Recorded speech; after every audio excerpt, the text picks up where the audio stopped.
Leviste claims you're demanding him to pay for the, quote, sleepless nights and anxiety you're having over his libel case against you. Any comment po? Plus, for ruining my integrity. Okay, 500 million, yes, 500 million damages. It is part of my compulsory counterclaim. I believe that because of twisting some facts in the complaint, and it ruined my integrity as palace press officer, I believe that I deserve such, and I am entitled to such damages. So, ano sabi niya? Sleepless nights? Okay. Kaya niya raw pong sagutin yung pangpagamot niyo, Yusek. Good. Very good. He admitted that he is causing me sleepless nights and anxiety. So, that will be part of the case. Tangina, Mare, kinarir mo na yung pagiging makapal ng mukha mo, ha. Yung tapang ng apog mo, yung tibay ng sikmura mo, putang ina mo, talagang kinarir mo na, wala kang kahiyahiya sa katawan. Ano sinasabi mo 500 million na danyos? Kalahating bilyon ito, ha? Para sa isang mumurahing abogadang katulad mo, na walang alam kundi magpropaganda, magsinungaling at manira, masyadong mataas ang 500 million na danyos na hinihingi mo. Una-una, sinasabi mong sleepless nights and anxiety. Parang hindi naman. Kasi araw-araw malakas ka naman.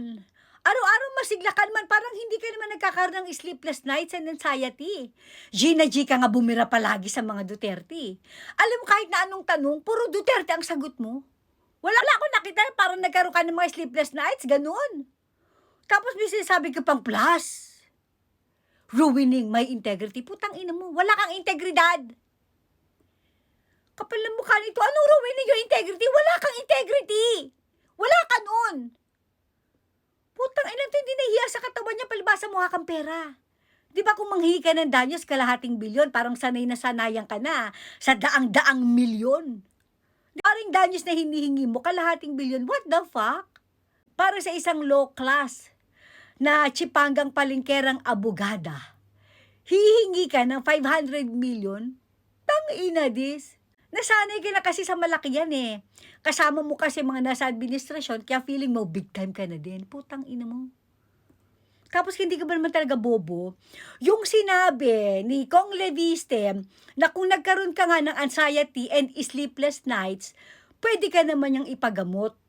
And ininterpret mo ito as admitting that Kong Leviste is causing you sleepless nights and anxiety. Gaga.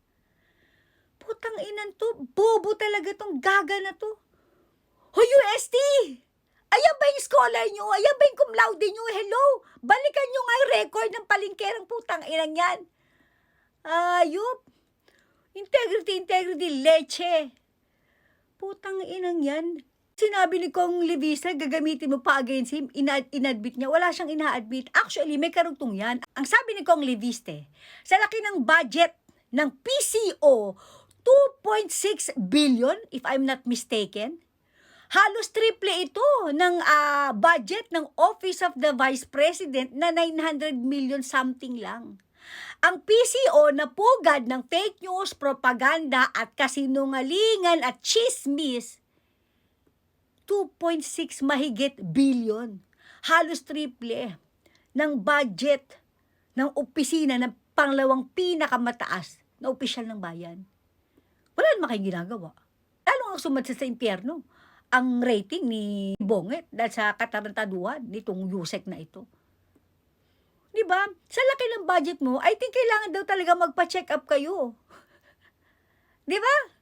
Yun ang sinabi ni Kong Leviste ng pagkakaintindi ko. Kailangan talaga magpa-check up kayo sa laki ng budget nyo. Anong ginagawa nyo? Putang ina to, kapal na mukha nito, ngayop na to. Plus, ruining, may integrity. Putang ina mo, wala kang integridad. Leche.